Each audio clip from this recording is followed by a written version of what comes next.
Nah, saya mau bicara pada hal yang paling penting. Lelaki di rumah tangga itu punya kewajiban infak. Dalil Quran surah keempat ayat 34, paling kiri sebelah atas. Ar-rijalu qawwamuna 'alan nisa bima faddalallahu ba'dahum 'ala ba'din wa bima anfaqu min amwalihim. Tolong fokus di sini. Infak pertama, kepala keluarga kepada anggota keluarganya. Saat Dzulhijjah ini, coba antum evaluasi. Bukan hanya meningkatkan kuantitas infak. Saya tidak bicara uang belanja tambah misalnya, atau anak-anak tambah bekal, bukan. Coba Anda evaluasi, memasuki bulan Dzulhijjah ini, selama Anda berikan nafkah untuk keluarga, berapa di antara nafkah itu yang sudah mendekatkan keluarga kepada Allah Subhanahu wa Ta'ala? Cek. Anak-anak disekolahkan di mana? Antum capek-capek cari kerja, dibiayai, tiba-tiba setelah dewasa dia tidak bisa sholat. Jenazah tidak bisa menyolatkan antum. Antum meninggal tidak bisa mengafani antum. Apa investasi antum? Gak ada gunanya di situ. Hanya dunia saja. Kalau cuma mengangkat status dunia, antum ketinggalan. Yang belum beriman pun mereka sudah mengangkat anaknya demi status dunia. Anda pengen anak juara matematika, anak orang lain sudah dapat Nobel. Makanya saya katakan, kalau berlomba untuk urusan dunia itu kecil. Nilainya nggak ada. Celupkan air ke dalam gelas, angkat sedikit, tetesan pertamanya dunia. Cuman segitu nilainya. Tidak berlomba untuk akhirat. Begitu Anda lombakan anak Anda untuk akhirat, maka dia akan jadi pemenang termasuk dalam urusan dunianya. Ya, dunia itu seperti bayangan. Kalau antum kejar-kejar, capek, nggak akan ketangkap. Ayo silahkan kejar bayangan, pulang di sini kejar tuh terus. Ya, capek antum. Caranya berbalik dari bayangan, maka bayangan akan mengikuti Anda. Cari akhirat, Anda tidak akan ketinggalan dunia.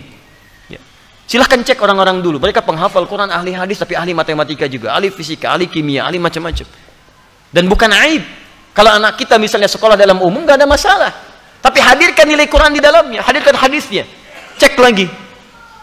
Rumah yang antum kemudian titipkan pada istri ketika antum bekerja, jadi apa di dalamnya? Cuman sekedar tidur, istirahat, masak, dan sebagainya. Jangankan Anda, yang belum beriman pun bisa menggunakan rumah seperti itu. Pernah nggak rumahnya dipakai zikir? Majlis ilmu, tempat untuk bermunajat kepada Allah, tempat untuk mendidik anak-anaknya dekat dengan Allah. Ada nggak ruangan untuk baca Quran untuk anak-anak? Ada nggak contoh untuk sholat berjamaah? Ada nggak si kecil punya sajadah? Jangan-jangan anak nggak bisa sholat bukan karena mereka sulit diminta sholat, karena antum nggak pernah memfasilitasi dengan infak itu supaya mereka sholat. Coba lihat pakaiannya, pernah nggak berikan pakaian khusus untuk sholat? Coba lihat kelengkapannya, jangan-jangan di kamarnya cuma novel yang dikoleksi, bacaan Quran tidak pernah ada, mushaf tidak ada. Bagaimana Anda bisa berdoa menjadikan anak yang soleh sementara Anda tidak memfasilitasi anak Anda untuk soleh? Coba lihat kendaraan antum sebelum masuk ke dalam bulan-bulan ini. Dari sekian hidup antum dititipkan kendaraan, berapa kali antum gunakan untuk ibadah? Dan itu akan ditanya. Tus'aluna yawma idzin 'anil na'im. Antum akan ditanya setiap tetes nikmat yang antum dapati. Itu titipan. Berapa banyak digunakan untuk ibadah? Pulang buka pakaian, lihat koleksi. Buka kemudian lihat kendaraan dan sebagainya. Dibandingkan dengan urusan-urusan dunia, berapa digunakan untuk kepentingan ibadah di hadapan Allah Subhanahu wa Ta'ala. Makanya saya katakan modifikasi isinya dari sejak sekarang. Antum punya kendaraan, mobil misalnya, isikan murotal Quran di dalamnya. Berangkat kemana-mana itu jadi saksi di hadapan Allah. Jadi saksi itu. Antum dengarkan tausiah, dengarkan Quran di situ. Ya pakai motor misalnya, gunakan untuk yang baik-baik dan seterusnya. Itu luar biasa. Dan itu indah. Kalau nggak percaya coba. Bikin visi dari sekarang, perbaiki keluarga, nafkah yang digunakan, gunakan untuk kepentingan nilai-nilai kebaikan sebagai tuntunan syariat. Maka Allah akan titipkan keberkahan di dalamnya. Ada seorang ahli Quran, tinggal di pedesaan.